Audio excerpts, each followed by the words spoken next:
Have you ever felt stuck trying to figure out your niche? Like choosing one thing means shutting the door on everything else? Or maybe you've been told you have to niche down to be successful, but it just makes you feel limited or boxed in. If that's you, take a deep breath. You are so not alone. Today we're going to unpack what a niche really is, why it matters, and how you can define yours in a way that feels aligned, expansive, and totally you.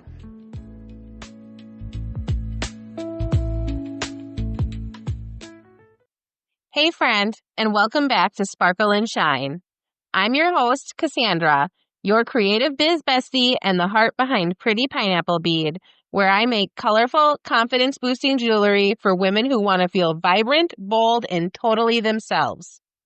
Here on the show, we talk all things small business, mindset, marketing, growth, and everything in between, with a whole lot of encouragement and real talk along the way.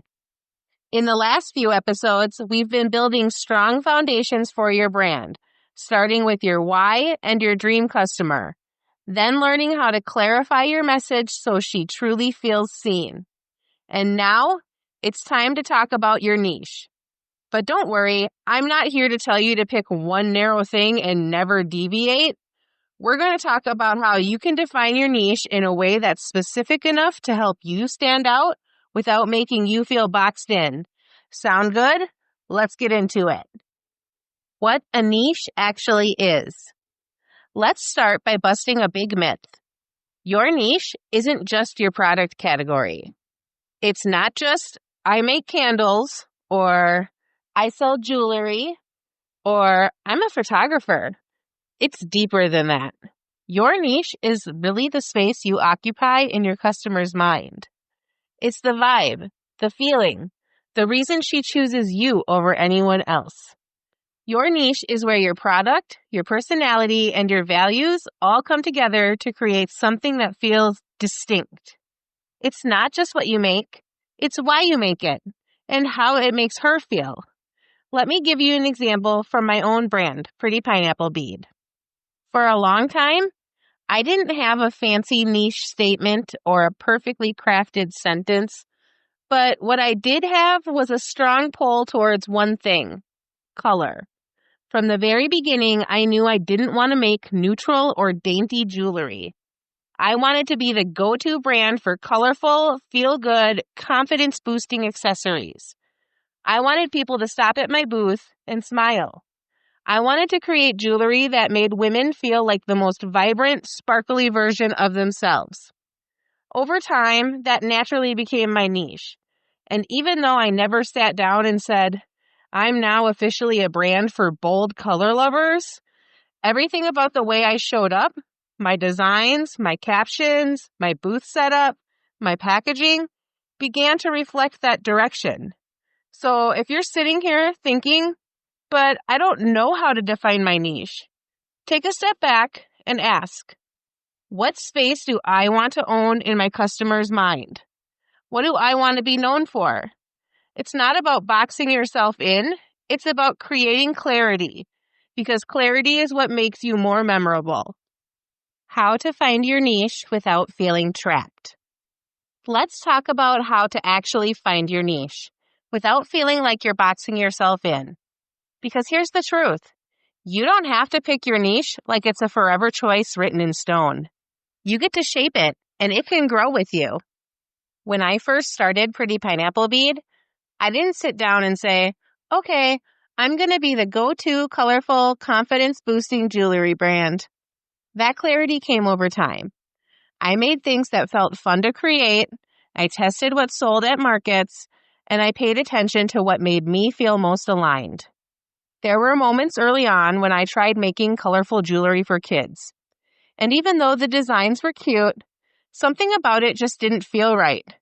Kids weren't my dream customers, and the vibe just wasn't matching my vision. And eventually I realized this isn't my path. That's the beauty of evolving your niche. You don't have to force yourself into a box. You just start creating, listening, and adjusting. You start noticing what feels aligned and what doesn't. For me, the real magic happened when I leaned into what I loved most, color, confidence, creativity. I stopped chasing trends or trying to fit what other brands were doing, and instead started creating with my values and personality in mind. So if you're feeling like you haven't found your niche, maybe you're not lost. Maybe you're still shaping it, and that's a beautiful part of the journey. You don't need a perfect label to get started. You just need a direction that feels like you. Overcoming the fear of being too specific. I want to pause here and talk about a really common fear because I know I've felt it too. If I get too specific, I might lose potential customers. It's a fear that holds so many creative business owners back from claiming their niche with confidence. You worry that by narrowing your focus, you're closing the doors. But the truth is, getting specific is what makes you stand out. When you try to talk to everyone, your message gets watered down. It becomes vague. It becomes forgettable. It blends in with every other brand doing similar things. But when you speak clearly to one person, the person you know you're meant to serve, your message suddenly becomes magnetic. She feels seen, she feels understood, and that connection leads to loyalty, not just likes. Let me give you an example from Pretty Pineapple Bead. As I mentioned before, in the beginning, I made some colorful pieces that were intended for children. Bright colors, playful designs, but something just didn't feel right. Not only was that not who I really wanted to create for, but also my business insurance didn't cover children's products, so it created extra stress. That misalignment showed up in how I felt, how I marketed, and even in how confident I was at events. But once I made the decision to focus entirely on adult women who love colorful, creative, confidence-boosting jewelry, everything started to shift. Even if some people still assume colorful jewelry is for kids, my message is now crystal clear. Pretty Pineapple Bead exists to help women feel confident, beautiful, and expressive through color. So yes, getting specific might mean some people won't connect with your brand, and that's okay. They were never your dream customer to begin with anyways. The people who do connect, they'll feel like you made your business just for them. And that's what builds a brand that lasts. Questions to help you define your niche. If you're listening to this and thinking, okay, I want to define my niche, but I have no idea where to start. Let's break it down with a few simple but powerful questions. You can even pause me after each one if you want to jot your thoughts down. This isn't about putting yourself in a tiny little category. It's about getting clearer on what makes you, you, and how you want your brand to feel. So grab your notebook or open your notes app and let's do a little self-reflection together. Number 1, what do people always compliment you on? This could be your style, your designs, your energy, your customer service, your storytelling. What do people naturally notice and love about what you do? For me, people constantly talk about how colorful and joyful my booth is at events. Even if they don't buy something, they'll stop and say, I love how happy your display feels. That feedback helped me realize color and confidence are at the heart of what I do. Number 2, what kind of transformation do your customers experience? Think beyond the product itself. What's the feeling or outcome that comes after they shop with you? For example, do they feel more confident, more organized, more at peace, more inspired, more joyful? Do they walk away saying, this just feels so me? That transformation, that emotional shift, it's a clue to what your niche is really about. Number 3, what values do you want your brand to be known for? Is it creativity, kindness, empowerment, sustainability, boldness, playfulness? Pick a few core values and ask yourself, are those values showing up in your messaging, your offers, and your visuals? Your niche isn't just about what you sell. It's about how it feels to experience your brand and how aligned it is with your heart. Let yourself reflect without pressure. There's no wrong answer. You're just gathering clues that will help you build a business that feels like home to the people who need it most. Your niche is a journey, not a destination.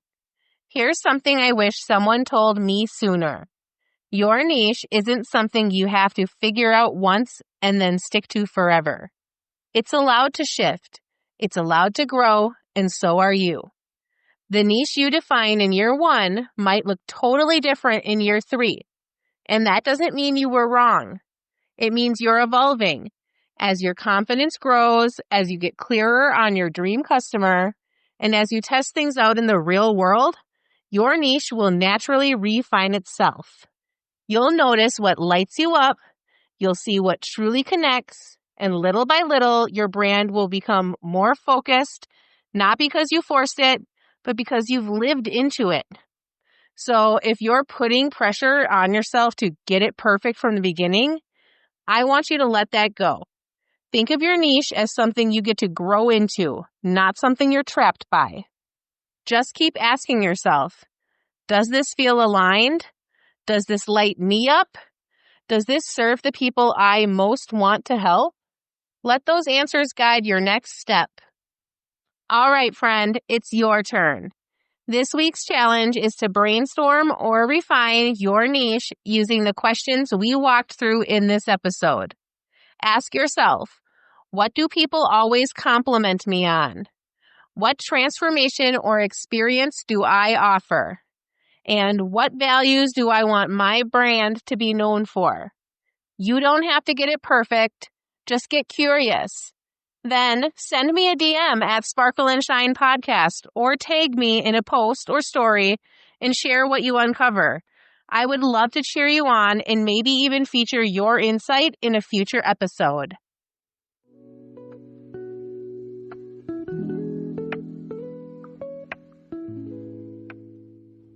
Choosing a niche isn't about boxing yourself in. It's about standing out. It's about finding the space where your brand can shine the brightest and connect most deeply. So take a breath, trust your gut, and know that you're allowed to shape your niche in a way that feels true to you.